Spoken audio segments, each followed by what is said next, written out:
amigos, estamos hoy con Jorge Esnura. Jorge es cofundador y CEO de Turing Capital. Y Jorge, pues un placer estar contigo hoy. El placer es mío, muchas gracias por invitarme. Pues Jorge, vamos a hablar hoy de criptoactivos, vamos a hablar de seguramente Bitcoin, de criptodivisas, hablaremos de técnicas, hablaremos de estrategias. Es verdad que tú te enfocas mucho a los inversores profesionales, por lo cual pues seguramente no toda la aplicación que realizas en tu día a día sea para poder ejecutarla en modo retail. Pero Jorge, antes de nada nos gusta conocer un poco los antecedentes de con quien hablamos y antes de nada, Jorge, pues la pregunta de rigor es ¿cómo empiezas en esto del mundo de la gestión? No sé si empezaste directamente por criptoactivos. Cuéntanos un poco, nos gustaría conocerte. Sí, pues no, o sea, no empecé por criptoactivos, empecé, digamos, a nivel amateur en bolsa. O sea, yo me he dedicado siempre al emprendimiento y a montar startups tecnológicas y pues hemos montado en distintos ámbitos, desde recursos humanos e inteligencia artificial antes de que se pusiera tan de moda, los eSports, etcétera. Y bueno, empecé invirtiendo en bolsa en su momento, haciendo value investing. Pronto luego empecé a invertir en criptoactivos en el 2012, bueno, Bitcoin, pues no había otra cosa. Wow. Y desde entonces, pues bastante activo en inversión en ese asset class, y intentando entender la tecnología de manera profunda. Pues luego me llevó también a emprender y montar distintos protocolos de finanzas descentralizadas, Ujú, temas de préstamos sobre activos reales, temas de optimización de generación de yield en finanzas descentralizadas, de factoring, distintas cosas. Y ya en el año 2021 nos decidimos, mi socio y yo, a, digamos, a pues ese conocimiento que habíamos adquirido, tanto desde un punto de vista tecnológico como desde un punto de vista de años de experiencia en inversión en criptoactivos, ponerlo a servicio de inversores profesionales con nuestra gestora en Luxemburgo y también aplicar a una licencia de corretaje o de brokerage de criptoactivos en España, la cual hemos recibido hace poco del Banco de España, y ese es el negocio que desarrollamos más a nivel nacional, ¿no? Porque al final la parte de la gestora es más un negocio que desarrollamos con inversores profesionales fuera de España, sobre todo. ujú. Qué interesante, claro, comenzando en el 2011 podríamos decir que comienzas casi, vamos a decir, casi en el principio, ¿no?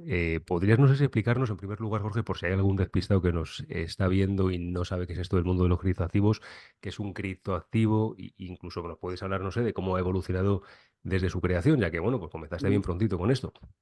Pues un criptoactivo es una palabra muy mal entendida en general, porque la gente suele asociarlo al término criptodivisa, que no es más que uno de los muchísimos casos de uso de los criptoactivos, pero debido a que el primer criptoactivo fue Bitcoin, que se concibe como criptodivisa, pues se ha acuñado un poco ese término para todo el sector, ¿no?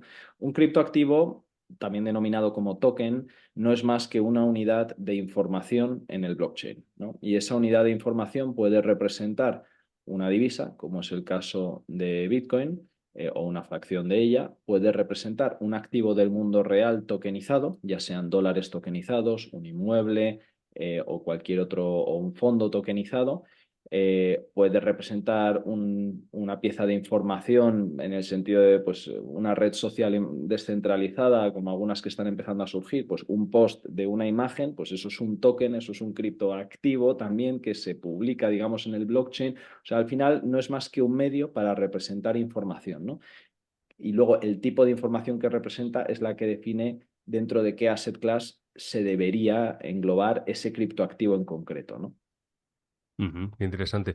Claro, es verdad que obviamente representan cosas incluso reales, ¿no? Si quieres, no sé si nos podemos centrar, te preguntar luego si quieres para hablar del tema de finanzas descentralizadas, ¿no? Que has hablado también, que has estado implicado en algún desarrollo, también súper interesante. Hablando, por ejemplo, del tema de las criptodivisas, seguramente que quien nos esté escuchando esté un poquito más interesado en esto, ¿no? En esta parte. Claro, uno de los grandes problemas que muchas veces se comenta es la evaluación de una criptodivisa, ¿no? Es decir, cómo evalúo yo una criptodivisa y qué es lo más importante para poder, no sé, pues evaluar alguna de estas. Hay que muchos diferentes tipos, ¿no? No sé si tienes, no Sí, sé. efectivamente. lo difícil efectivamente es cómo valorar una criptodivisa. Y repito esa frase porque la mayoría de las veces, tal como indicaba antes, confundimos ese término, ¿no? Entonces vemos, pues, oye, alguien entra en un exchange de criptoactivos y ve los top 30 assets y piensa que son criptodivisas, cuando de esos top 30 assets, las únicas que son divisa son Bitcoin, Ethereum y dos más que no tienen mucho sentido tampoco. Pero el 99,9% de los criptoactivos que la gente compra no tienen nada que ver con el caso de uso de divisa. Entonces, en ese caso, lo que son realmente es algo parecido, por buscar un símil es más complejo que eso, ¿no? Y requiere bastante más explicación y estudio, pero por buscar un símil es a una tecnología descentralizada y de código abierto lo mismo que es una acción a una empresa, ¿vale? O sea, es un token, un activo digital, un activo, un criptoactivo que sirve para gobernar esa tecnología descentralizada. Cualquier cambio que se quiera hacer al código tiene que estar aprobado por la mayoría de los holders, de los que tienen ese token, y que a cambio de participar en esa gobernanza y ejecutar una buena gobernanza, si esa tecnología cobra de manera autónoma un fee por ser usada, ¿vale? Por el valor que pasa por ahí, pues en el caso, por ejemplo, de un protocolo de finanzas descentralizadas de préstamos, eh, eso se reparte en forma de dividendo, por así decirlo, a los holders de ese activo. Entonces, en ese caso es muy fácil valorarlo, porque se puede usar cualquier otro modelo económico que se usa en otro tipo de activos, con algunas salvedades, por supuesto, pero se puede usar. Además, estos protocolos luego normalmente gestionan una tesorería, que su uso también tiene que ser votada por aquellos que tienen el token. O sea que ahí podemos encontrar maneras parecidas de valorar un activo. La dificultad viene en la parte de las criptodivisas, ¿no? Porque ahí no representan, digamos, una actividad económica, sino que representan un activo, como es el caso de Bitcoin, ¿no? Se representan a sí mismos. Entonces dices, ¿y cómo lo valoras? Y ahí la respuesta de oye, el mercado le pone un valor, por mucho que suene es que es así, o sea, es exactamente igual que cualquier otra divisa, exactamente igual que el oro, etcétera.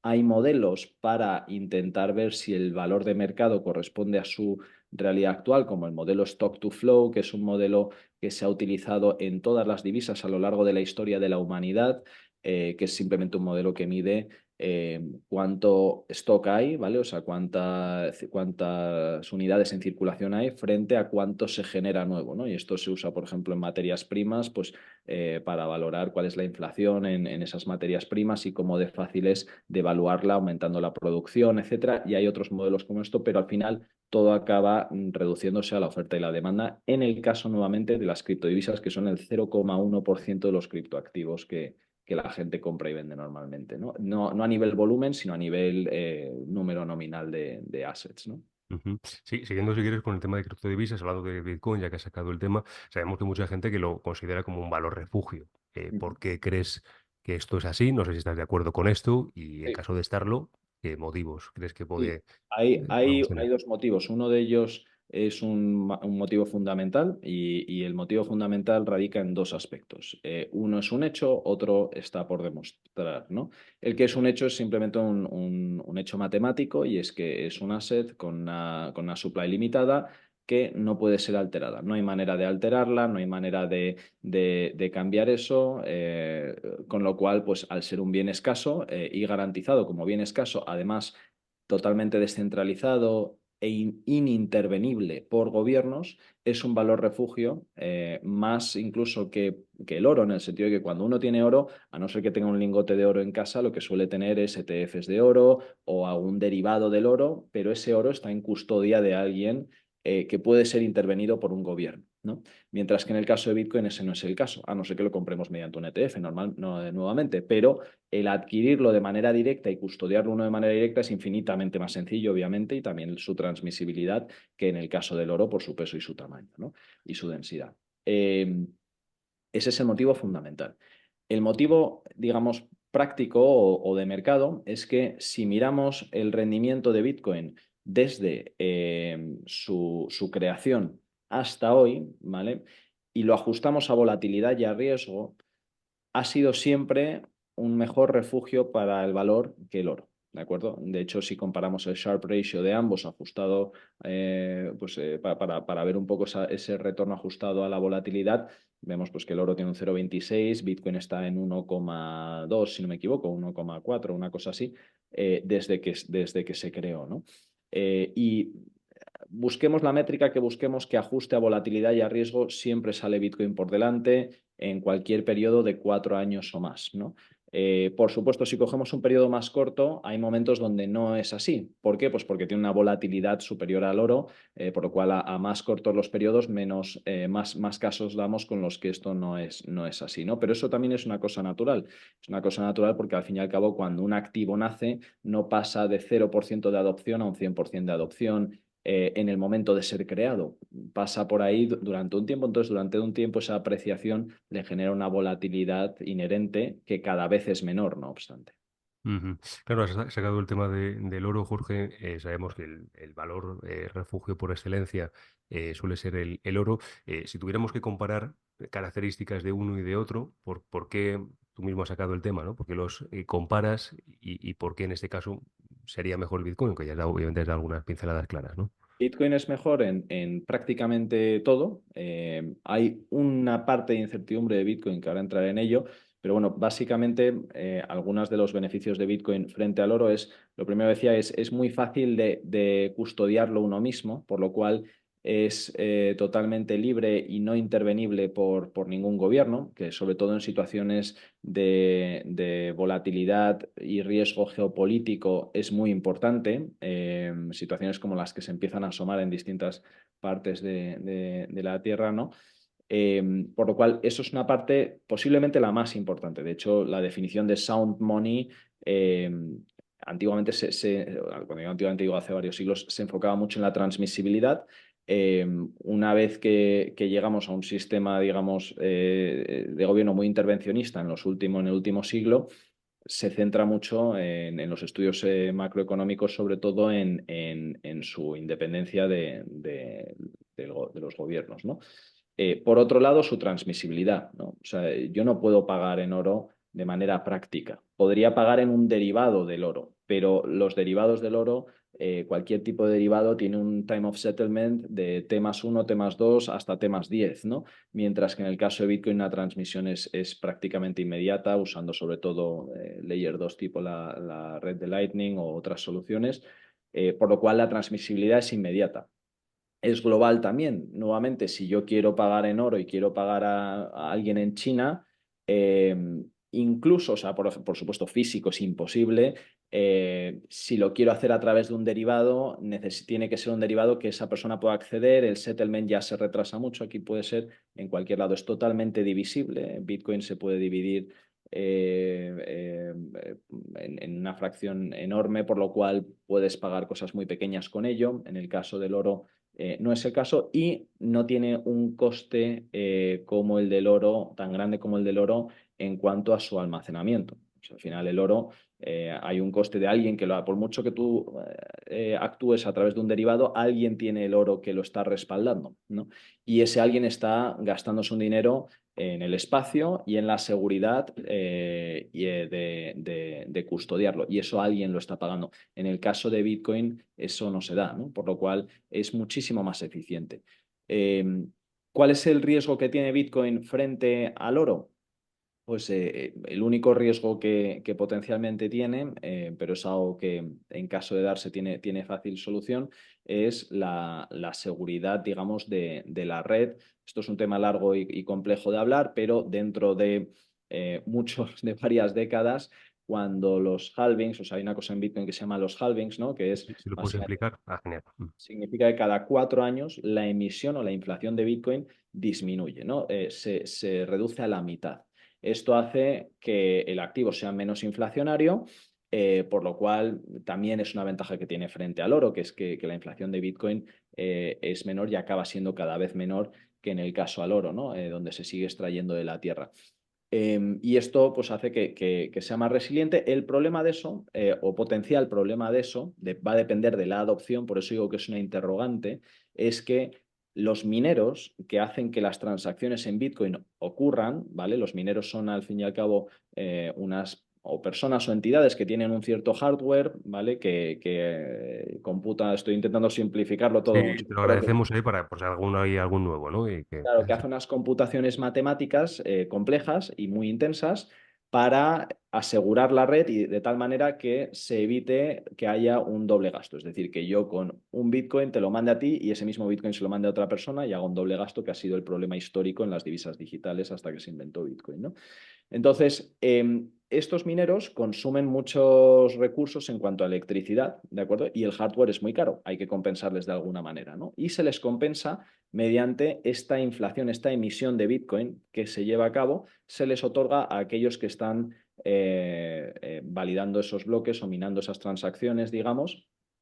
Y esto, no obstante, al reducirse cada vez a la mitad, se reduce cada vez a la mitad, digamos, el presupuesto de Bitcoin para pagar a estos mineros. La tesis es que una vez que sea demasiado bajo, o sea, esto incentiva a los mineros a ser más eficientes, por supuesto, a mejorar sus operaciones, pero que una vez que esto sea demasiado bajo, se compensará en cuanto a que los usuarios añadiremos una pequeña propina como transaction fee, digamos, ¿no? Por hacer una transacción y que esta será suficientemente pequeña como para que no tenga impacto sobre nosotros, pero suficientemente grande como para que en agregado compense a los mineros, ¿no?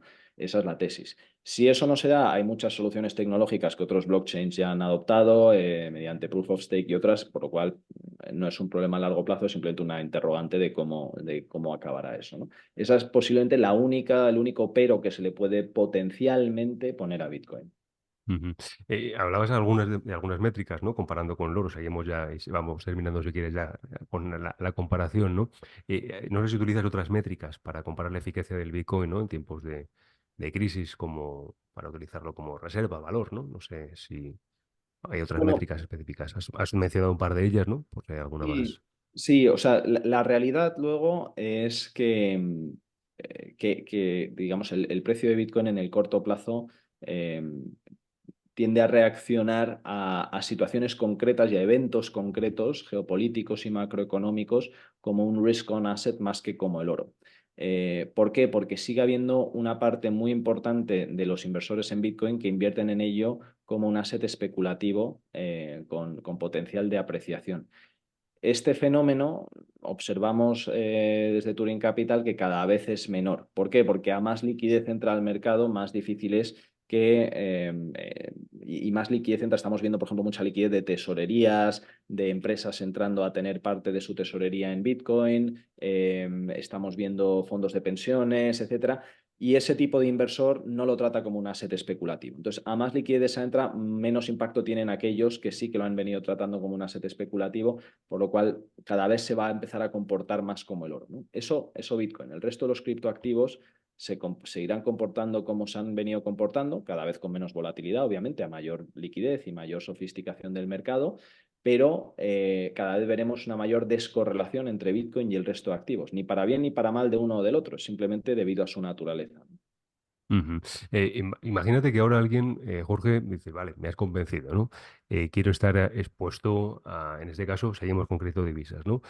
¿Cómo empiezo? ¿Cómo empieza una persona? ¿Qué recomiendas? Porque sabemos que hay muchas opciones, ¿no? ¿Qué recomiendas? ¿Cuáles serían los pasos que recomendarías si tuvieras que empezar tú hoy? Depende un poco del perfil y depende un poco de los objetivos, ¿no? O sea, si el objetivo es quiero diversificar mi inversión en valores refugio más allá del oro, por ejemplo, entonces mi recomendación es comprar Bitcoin.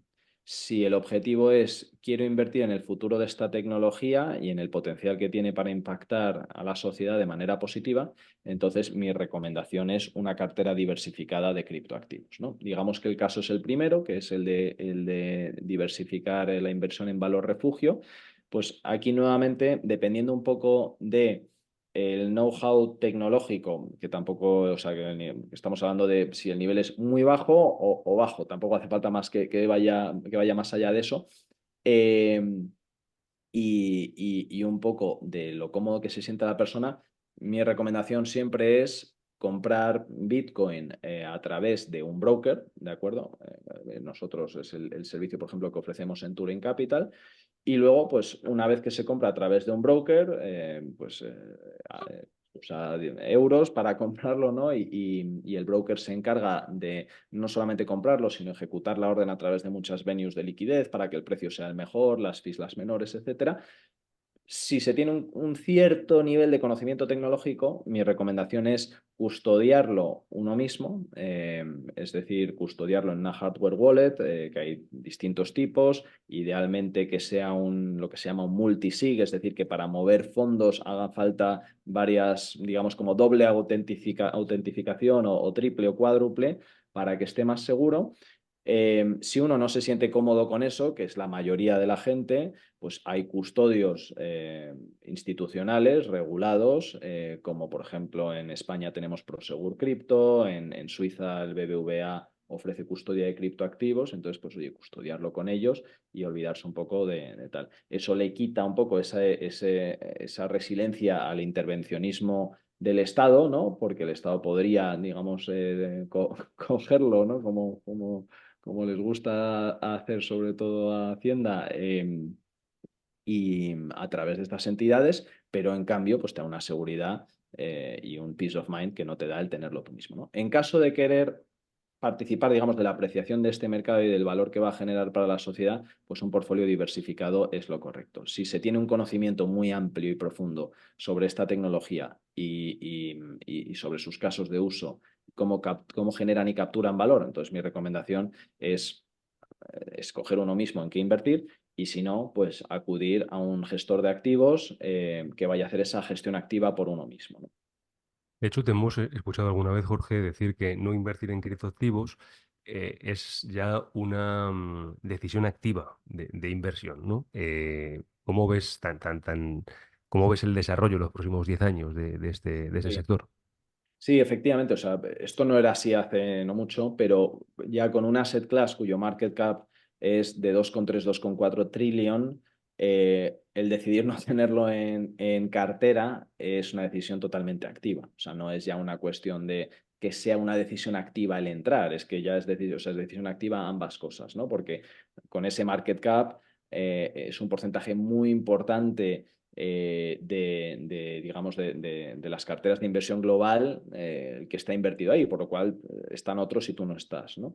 Eh, entonces, nosotros creemos que es acertado, no es que lo recomendemos porque depende de cada perfil de inversor y depende de su perfil de riesgo, ¿no? Pero creemos que es relevante tenerlo, creemos que se pierde una gran parte del valor que se está generando en el mundo porque es una tecnología que es muy poco comprendida, pero que va a servir para luchar pues, desde contra los deepfakes de la inteligencia artificial hasta contra el abuso del uso de nuestros datos por parte de redes sociales. Acabamos de ver cómo Telefónica implementa Chainlink, que es un blockchain de un tema de oráculos para luchar contra los ataques de SIM swapping. O sea, es una solución a muchos de los problemas con los que nos encontramos, ¿no?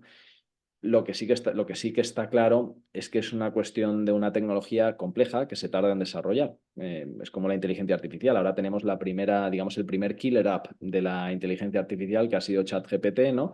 Desde hace un par de años aquí, pero la inteligencia artificial es un tema que se lleva trabajando desde la primera mitad del siglo XX, ¿no? O sea, Alan Turing con su máquina Enigma, ¿no? Es un poco quien empieza con esto y el término inteligencia artificial no se escribe hasta principios de los años 50, ¿no? Entonces, es algo que va a tardar, pero que permite participar de esa revolución tecnológica desde muy temprano, cosa que nunca ha pasado hasta la fecha en ninguna tecnología. Hasta ahora, la única manera de participar en esas grandes empresas tecnológicas, un chat GPT, etcétera, era ser un LP, ser un inversor en algún fondo de venture capital enorme tipo Andreessen Horowitz, cuyo ticket mínimo son varios millones de dólares, por lo cual es casi imposible acceder. Y esto lo que hace es democratizar el acceso a esa apreciación y a esa generación de valor desde fases muy tempranas. Ujú. Has hablado antes, por ejemplo, de volatilidad, hemos hablado también de algunos ratios. Jorge, claro, yo no sé esto, por ejemplo, si hay alguien que nos esté viendo y es un inversor, vamos a decir así, conservador, no sé si tienes un porcentaje de cartera en mente. Imagínate que nos escucha esta misma conversación y dice, no, yo tengo un perfil moderado, si es que eso existe, o medio, y otro que te escuche y te diga, no, no, yo tengo un perfil con riesgo elevado, ¿no? No sé qué porcentajes podemos tener en mente o se tienen en cuenta en la industria, ¿no? Sin dar una recomendación, obviamente, ¿no? Moderado, bajo, tal, es relativo, porque cada uno puede pensar que tiene un perfil de riesgo moderado, en realidad es bajo, puede ser alto, Ujú. etcétera. Lo que sí te puedo decir es que nuestros clientes en nuestras distintas verticales suelen tener entre un 0,5 y un 5% de su portfolio en criptoactivos. ¿De acuerdo? Vale. Eh, son clientes que no tienen un conocimiento profundo de la tecnología. Los que sí lo tienen, y como es por ejemplo mi caso personal, el porcentaje es muy superior al 5. Pero para alguien que no tiene un conocimiento profundo de la tecnología, etcétera, nosotros lo que observamos es eso, entre un 0,5 y un 5% de su portfolio de inversión. Ujú, genial. Pues hemos hablado ya de algunos vehículos, ¿no? Todos tenemos en mente, ¿no? Algunos vehículos para poder subirnos aquí a este carro. Yo no sé, Jorge, si podríamos hablar un poco, porque mucha gente que nos esté viendo hoy está acostumbrado pues, al material que damos en Ace Trading, material formativo, enfocado normalmente a trader retail. Hemos hablado mucho del Bitcoin, largo y tendido. Si quieres, extendemos un poco incluso ahora el tema, si quieres, a criptoactivos. No sé si hay alguna estrategia común de inversión en criptoactivos. No sé, algo que tú como experto nos puedas transmitir, Jorge. Lo bonito de esto es que hay muchas estrategias, es un mercado con mucha volatilidad, con mucho riesgo, pero eso también abre la puerta a muchas estrategias, ¿no? Digamos, en otros mercados más maduros son más complejas de ejecutar. Hay muchas estrategias, por ejemplo, de arbitraje. Hay una estrategia que es muy interesante y relativamente fácil de ejecutar. Que es una estrategia se le llama Funding Rate Arbitrage, ¿vale? Y es en torno a los derivados de futuros perpetuos. Los futuros perpetuos son como los futuros con expiración, pero sin expiración, ¿no? De ahí lo de perpetuos. Básicamente, en vez de pagar una prima por el futuro, lo que se paga o cobra es un funding rate. Este funding rate se determina viendo el spread entre el precio del futuro perpetuo frente al precio del subyacente, del spot, ¿no? Si el futuro perpetuo está más caro que el spot, los que están largos en el futuro pagan un funding rate, un tipo de interés que se le paga y que cobran los que están cortos en ese futuro, ¿vale? ¿Por qué? Para incentivar más posiciones en corto y acercar ese precio del futuro al spot, ya que hemos dicho que estaba más caro. A más distancia, más spread, más alto ese tipo de interés. Y viceversa ocurre lo mismo. Si estuviera por debajo del precio, los cortos pagan a los largos para incentivar ese acercamiento al precio del tal. Entonces, una estrategia aquí muy común es el cash and carry de, oye, si los largos están pagando a los cortos, compro el criptoactivo que sea en spot y me pongo corto en futuro perpetuo, ¿de acuerdo? Entonces, básicamente puedes ganar de dos maneras. O bien el spread se mantiene, ¿vale? Entonces ni ganas ni pierdes, digamos, con ninguna de las dos posiciones. Quedaría igual que ganaras o perdieras porque como una es larga y la otra es corta, se compensarían. Y en tal caso, en el caso de que el spread se mantenga, estarías cobrando esa tasa de interés, ese tipo de interés, ese funding rate, ¿vale? Por ayudar a corregir el precio, en este caso con la posición en corto que has abierto. Sobre todo en periodos de mercados alcistas como el que vivimos ahora, suele darse mucho que el largo paga al corto, que el corto cobra. En el caso de que el spread se cerrara, porque mucha gente se pusiera corto, lo que has hecho al final es ganar lo que se llama el basis trading, ganar con el corto, porque el spot se mantendría, digamos, en relación al corto, pero el corto se acercaría al spot, con lo cual tú has ganado ahí, ¿no? Básicamente. O sea, perdón, es al revés. O sea, el precio del futuro está aquí, el corto hace que el futuro se acerque al spot, ¿vale? Que baje, por lo cual has ganado con eso. Entonces, o ganas con la tasa de interés o ganas con el basis trading, ¿no? Eso es una estrategia que por ejemplo, se hace mucho. También se puede hacer, en vez de cash and carry que se le llama, hacerlo ambos con perpetuos, yéndote a distintos exchanges. Tal vez hay un exchange donde por ponerte largo en un criptoactivo te están pagando porque el precio está por debajo del spot, y en otro es al revés, debido a que es un mercado muy volátil y en muchos assets con poca liquidez. En otro puede pasar al revés, que el precio del futuro esté por encima del spot. Entonces, en uno te pones largo, en otro te pones corto y ahí ganas doblemente, por así decirlo, ¿no? Este tipo de estrategias, no obstante, requieren de mucha monitorización porque son estrategias donde si el precio se cruza hay que cerrar la posición, ¿no? O poner un take profit, etcétera, ¿no? Eso es una estrategia muy común. Luego, otras estrategias de arbitraje, pues arbitraje de precio. Sigue habiendo muy buenas oportunidades, sobre todo si miramos exchanges pequeños, donde, o sea, nosotros, por ejemplo, no hacemos ese tipo de estrategias tanto porque al final el asset under management que gestionamos, pues para ir a exchanges pequeños no nos sirve, ¿no? Pero un inversor retail sí que lo podría hacer, viendo exchanges también de otros países, etcétera, ¿no? Eh, y luego hay muchas estrategias dentro de finanzas descentralizadas, de provisión de liquidez, de opciones, etcétera, que son muy interesantes también. Ujú. Por ejemplo, siguiendo con el tema de los arbitrajes que estabas comentando, Jorge, el tiempo medio de una operación habitualmente, ¿cuánto suele ser? Estamos hablando de minutos, Depende. horas, días. No, suelen ser horas e incluso días, efectivamente. El funding rate, o sea, el funding, o ese interés, uno se paga cada 8 horas. Es decir, en los exchanges centralizados, cuando llega la hora 8, se mira dónde está el precio del futuro perpetuo frente a su subyacente y ahí se decide si se paga o no se paga, ¿vale? Si están igual, no se paga. Si está por encima, los largos pagan a los cortos y si está por debajo, los cortos pagan a los largos. Entonces ahí seguramente cierras tu posición porque has cobrado y ves cuál vas a abrir ahora. Pero es posible que antes la tengas que cerrar porque tú te has puesto corto, el futuro perpetuo cierra el spread con el spot, has ganado tu basis, vendes, ¿de acuerdo? Te tiene que compensar, por supuesto, las fees del trade y todo eso, ¿no? Entonces tienes que hacerlo a partir de un cierto spread, no vale con cualquier spread. Ujú. Interesante, o sea, es una estrategia de arbitraje muy usada en gestión profesional, Jorge. ¿Hay algún otro tipo de estrategia que creas que pueda ser interesante para alguien que nos esté viendo? No sé, alguien que diga, mira, conecto mi plataforma de trading retail, solamente viendo la plataforma, viendo este activo o estos diferentes gráficos.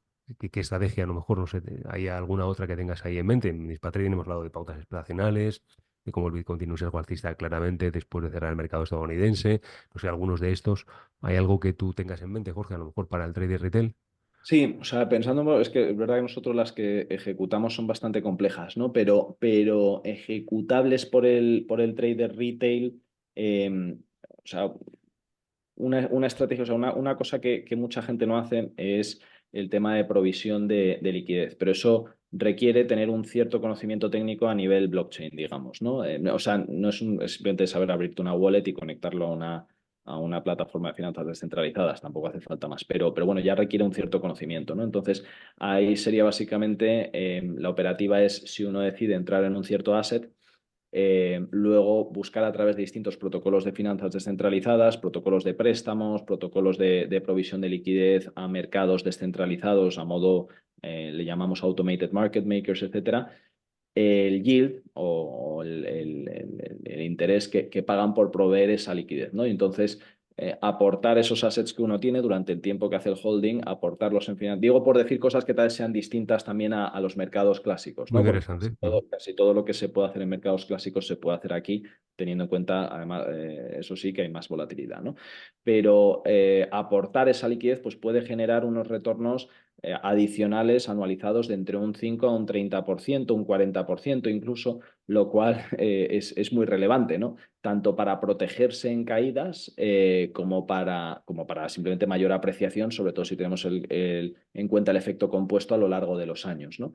Entonces, esto es algo que es muy relevante hacerlo, porque si no se está en desventaja con el mercado, pero igual de relevante es calcular bien los riesgos, ¿no? O sea, obviamente no existe el dinero gratis. Si uno provee liquidez a a un protocolo de lending, es muy importante entender cómo funciona el lending en este protocolo, ¿no? Cómo genera esos préstamos, cómo hace la liquidación, etcétera, qué riesgo estoy incurriendo, históricamente ha tenido algún default o no, etcétera, ¿no? Si proveo liquidez, oye, pues qué otros riesgos puede haber, etcétera, para realmente entender si vale la pena el yield o no vale la pena el yield, ¿no? Ujú, qué interesante. Si quieres, hablando de los riesgos, ya que he sacado el tema, Jorge, ¿cuáles son algunos de los riesgos que tienen las inversiones pues, en estos mercados? Depende un poco de cómo se haga o en qué se invierta, pero Si uno invierte a través, por ejemplo, de un exchange, en vez de a través de un broker y luego mantiene la custodia uno mismo o se lo cede a un custodio institucional, como decía antes, como BBVA Suiza o Prosegur Crypto, por nombrar unos, pero hay varios más, ¿no? Digo por esos nombres que le pueden sonar a todo el mundo. Pues si uno hace su propia custodia, pues siempre existe el riesgo de que si la custodia no se hace con una hardware wallet, es decir, que las claves digamos, del acceso a tus criptoactivos no estén guardados en un Google Doc, sino en un dispositivo de hardware con autentificación biométrica, etcétera, etcétera, pues que a uno le hackeen y se lo roben. Nuevamente es fácil de usar estos dispositivos y es una solución muy fácil, ¿no? Y, y luego el riesgo, otro riesgo que hay también es si uno invierte en tokens, en criptos de protocolos relativamente incipientes, ¿vale? Y no muy probados, que no han gestionado mucho volumen, etcétera, tal y cual, puede que el código de esos protocolos contenga errores. Cuando contiene un error, el código, por ejemplo, si volvemos a un protocolo de lending, ¿vale? Un protocolo de finanzas descentralizadas de lending, donde yo puedo prestar o pedir un préstamo de manera descentralizada y desintervenida, eh, si hay un error en el código, podría ser que yo deposite mis assets para que sean prestados y un hacker entre y se los quede y no se los lleve el que lo pedía prestado, por lo cual yo pierda esos assets, ¿no? Entonces, eso, si ocurre, afecta obviamente al precio de la cripto que gobierna esa tecnología. ¿Vale? Pues porque la gente ya no se fía de ello, entonces ya no se fía que ese protocolo pueda tener éxito frente a otros competidores en el futuro y empiezan a vender la cripto de ese protocolo, por ejemplo, ¿no? Wow. Entonces hay que entender no solamente, oye, ¿cuál es el potencial? Si esta cripto representa un protocolo de una red social descentralizada, de un Google Drive descentralizado, de un lo que sea, hay que entender bien, oye, cuál es el potencial del caso de uso de esta tecnología, pero también entender quién ha auditado esta tecnología, qué track record tiene, cuánto volumen ha gestionado, porque todos esos son indicadores que hacen que cada vez sea menos probable que haya un hack, ¿no? Y luego, si participamos en finanzas descentralizadas nosotros mismos, como decía antes, por ejemplo, esa manera de generar un yield adicional a los holdings que tenemos, pues es muy importante hacer lo mismo, porque ahí nos puede pasar que seamos nosotros no la víctima colateral por depreciación del token que representa el protocolo, sino la víctima de haber perdido nuestros fondos por haberlo invertido en un protocolo muy incipiente, ¿no? Ujú. Qué interesante, ¿no? Desde luego que quien nos esté viendo a lo mejor le ha metido un poco de miedo en el cuerpo, pero está bien, ¿eh? Entender un poco esto, ¿eh?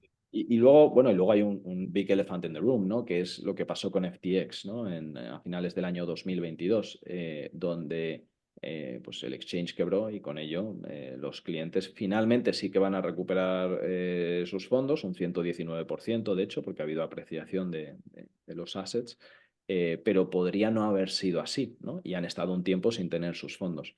Entonces, eso es un riesgo que se soluciona nuevamente con un custodio o teniéndolo uno mismo, o en el caso de invertir a través de un fondo, entendiendo muy bien qué hace ese fondo para mitigar este riesgo, ¿no? Que todos los fondos pues, deberían Mm. tener ciertas medidas que se pueden tener para que este riesgo esté totalmente mitigado. Con lo cual la regulación no siempre es mala para los criptoactivos y criptodivisas, La regulación salvo... es como siempre, como en todo, todo en Mm, su justa medida y todo bien hecho, ¿no? mm. Pues el vino es una cosa magnífica en su justa medida o en su medida adecuada, más que justa, y si es bueno, pues mejor, si es malo, pues está malo, ¿no? Pues esto es lo mismo. La regulación, por ejemplo, en Europa, MiCA, Markets in Crypto Assets, que entra en vigor una parte ahora, a final de mes, y otra parte a final de este año, es una regulación buenísima. Empezó siendo nefasta, pero la Comisión Europea fue capaz, mucho mérito, de pivotar y cambiarla. Y es una regulación que sí, que tiene aspectos que se pueden mejorar, como todo en la vida, pero es una regulación que firmaría cualquiera que entienda de este mercado en cualquier parte del mundo. Y es buenísima y es bueno en general la regulación en su justa medida, nuevamente, sin meterse donde a uno no le llaman, porque hay que establecer unas buenas praxis y formas de actuar que eviten riesgos innecesarios. ¿Ves peligrar el futuro de ese sector precisamente por la regulación, a pesar de que ahora a corto plazo, ya sabes que en Europa también nos inventamos las reglas antes de inventar? Eh, eh, No realmente. En Europa no suele pasar eso, pero como somos luego muy lentos, pues al final acaba evolucionando el mercado antes de entrar la regulación y entonces muchas veces nos da tiempo entonces a rectificar. No lo veo, fíjate, hace 2 años sí que lo veía un grandísimo riesgo, ya no. ¿Por qué? Pues porque vemos la regulación en Suiza es una regulación buenísima, la regulación en Europa es una regulación buenísima. Cuando digo buenísima es muy a favor del desarrollo de este asset class. Reino Unido está prácticamente fusilando la regulación MiCA. Singapur tiene una relación muy buena, etcétera. El único temor era Estados Unidos. Pero sí que es cierto que a pesar de que la SEC, encabezada por Gary Gensler, que tiene aspiraciones, sabe públicamente que tiene aspiraciones políticas dentro del Partido Democrático, dentro del Partido Demócrata, perdón, ha sido muy anticripto. Es una batalla que ha perdido y su capitulación ha sido cuando anunció pues, la aprobación de los ETFs de Ethereum, ¿no? Porque su gran batalla era conseguir que Ethereum fuera una security, que con ello pues, que no lo es, y entonces aplicándole un régimen que no le corresponde te cargas realmente el asset, ¿no? Es como si dijeras pues, oye, que los coches son una security, por decir una barbaridad, ¿no? Y que entonces cada vez que compras o vendes un coche, pues tienes que cumplir con los mismos requisitos que si estuvieras haciendo un offering de una acción en una bolsa, ¿no? Por así decirlo. Te cargas el mercado de compra-venta de coches, obviamente, y por lo cual no habría coches en la calle y no nos podríamos mover. Pues pasa un poco lo mismo. Esta batalla la han perdido los demócratas y parece que empieza a haber unidad en cuanto a regular de manera razonable, ¿no? Ujú, interesante. Si quieres ya para ir concluyendo, Jorge, has tocado el tema de finanzas descentralizadas en el que también estabas ahí inmerso con algún proyecto en el pasado. No sé, de todas las innovaciones que hay, ¿cuál crees que puede tener un impacto mayor en el ecosistema un poco de inversión en cripto? Pues mira, hay un concepto muy interesante. O sea, sería difícil, bueno, si hablamos de cripto en concreto, o sea, si es de cripto en concreto, entonces tal vez lo más bonito de esto es lo que se llama la composability, ¿vale? La capacidad de componer distintos legos financieros unos con los otros, ¿no? O sea, por decirlo de alguna manera, eh, por ejemplo, pues un ejemplo concreto. Hay un protocolo de finanzas descentralizadas que se llama Sablier, ¿vale? Que permite una cosa muy simple, no, tal vez no sea siquiera finanzas como tal, pero es un tema de pagos, permite hacer pagos recurrentes en flujos constantes, es decir, que cada segundo uno reciba micropagos, ¿no? Por lo cual, pues en vez de un salario recibirlo a final de mes, pues según uno va cumpliendo tiempo o hitos, porque se puede configurar de cualquier manera, automáticamente va recibiendo fracciones muy pequeñas de manera constante. O imagínate una suscripción a algo, o has puesto algo en escrow que se tiene que pagar si una empresa cumple X hitos, pues se va pagando, etcétera, etcétera, ¿no? Entonces, ellos han creado, por ejemplo, el protocolo que hace ese tipo de pagos en flujos de segundos. Son fracciones de céntimos lo que se pagan realmente muchas veces, ¿no? Cosa que en un sistema de nuestro sistema financiero tradicional es imposible. Eh, entonces, ellos crean eso. Es un protocolo descentralizado en el blockchain, permissionless, que significa que nadie puede impedirte usarlo o construir sobre él, ¿no? Y al tener esas propiedades, por ejemplo, una cosa que nosotros construimos es factoring de eso, ¿vale? Hay un flujo que dice que tú vas a recibir un cash flow durante un tiempo, pues construimos un protocolo de finanzas descentralizadas sobre este otro que permite hacer un factoring y donde alguien pues, puede adelantarte el flujo de caja, teniendo en cuenta un riesgo de que tal vez no cumplas un hito o lo que sea, tal y cual. O si es un flujo de caja inalterable, pues simplemente a un descuento del valor del dinero, etcétera, y nadie nos puede impedir construir eso sobre este otro protocolo. ¿De acuerdo? Entonces, de esa manera, eso genera una innovación abierta enorme que va a dar lugar a productos financieros que antes no existían y que no se podían construir porque requeriría de permiso de Sablier, que es este protocolo, para que Factorflow pueda construir esto. Ese permiso nos lo podrían revocar en cualquier momento, por lo cual eres totalmente dependiente de ellos, etcétera. Y este nivel de innovación pues, va a permitir ver avances en el sistema financiero parecidos a los que hemos visto en el sistema tecnológico y en la industria tecnológica y digital, en un sector que ha estado bastante estancado en cuanto a innovación durante las últimas décadas. Increíble. ¿Algún, no sé, producto financiero en mente con la creación de este tipo de tecnología? Sí, pues tenemos pues desde cosas como opciones perpetuas hasta estrategias súper, pues por ejemplo, un tema que se llama flash loans, ¿vale? Los flash loans es en el blockchain, como dice su nombre, blockchain son cadenas de bloques, cada bloque tiene una serie de transacciones que se juntan en un bloque, que lo coge un validador, que son estos mineros en el caso de Bitcoin, en el caso de otras redes es otro modelo un poco distinto, y lo valida y dice, ok, estas se incluyen en este bloque, ¿no? Entonces, un flash loan lo que permite es, por ejemplo, imagínate que quiero arbitrar un precio, por poner un ejemplo de inversión, quiero arbitrar un precio entre dos venues, ¿vale?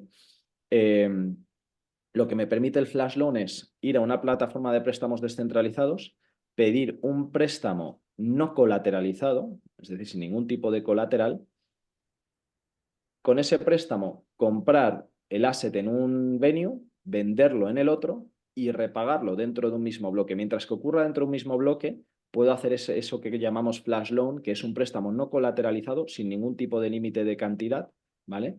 Para ejecutar una transacción siempre y cuando pueda demostrar que al final, antes de que termine el bloque, puedo devolver con esos pasos que he hecho intermedios la cantidad que he pedido prestada con el tipo de interés aplicable a ese periodo de tiempo, que son bloques de 12 segundos, ¿no? Eh, y eso permite, por ejemplo, un sistema mucho más eficiente a nivel de arbitraje, porque no dependes realmente del capital que tú tienes para arbitrar. Puedes arbitrar cualquier posición si lo haces dentro de ese mismo bloque, ¿no? Entonces, hace que sea un sistema más eficiente a nivel de corrección de precios que el sistema tradicional. Qué bueno. Qué bueno, Jorge. Pues, Jorge, pues, estaríamos hablando contigo horas y horas con esto que nos estás contando, de verdad que es súper interesante. Normalmente hacemos las entrevistas, pues estamos una hora, Jorge, y lo que sí nos encanta en la parte final es, claro, has dicho cosas súper interesantes, vemos ahí el conocimiento que tienes en este mundo.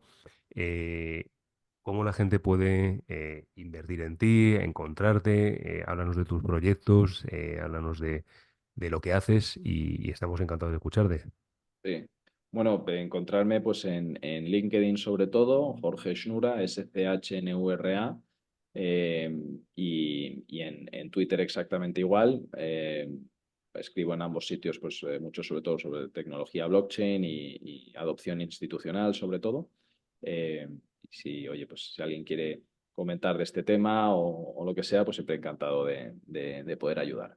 Ujú, genial. ¿Y en Turing Capital, Jorge, qué hacéis exactamente? O sea, así Sí, algo en general. Turing Capital, o sea, digamos, tenemos productos que son para instituciones y profesionales, que eso es otra cosa. El producto así que, digamos, que tenemos más para el público en general es la parte de brokeraje. Ujú, Pues, si alguien quiere comprar criptoactivos, decidiendo la persona, ¿no? Qué quiere comprar, o sea, sin asesoramiento, etcétera, nosotros pues lo que permitimos es una manera más eficiente, ¿no? Porque al final cuando uno va a un exchange le cobran las fees del exchange que son muy altas para un usuario individual. Nosotros tenemos unas fees mucho mejores por el volumen que generamos. Tenemos algoritmos de ejecución de órdenes que permiten comprar entre distintos venues, cogiendo el mejor precio de cada sitio en base al volumen, etcétera, optimizando el precio de compra. Y demás, y luego además colaboramos con custodios institucionales para ayudar a los clientes luego a hacer su custodia con ellos, ¿no? Regulados en Europa y en España también, concretamente.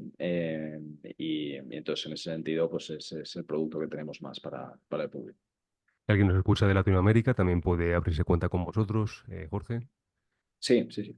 Exactamente igual, ¿no? Bueno, genial. Pues, Jorge, ha sido un auténtico placer estar contigo, aprender un poquito más acerca de este apasionante mundo y abrirnos un poquito la mente a todos los que hemos visto esta entrevista. Yo el primero aquí en primera fila he disfrutado mucho. Jorge, nos vemos en la Gracias, Iván. siguiente y un fuerte abrazo. Muchas gracias.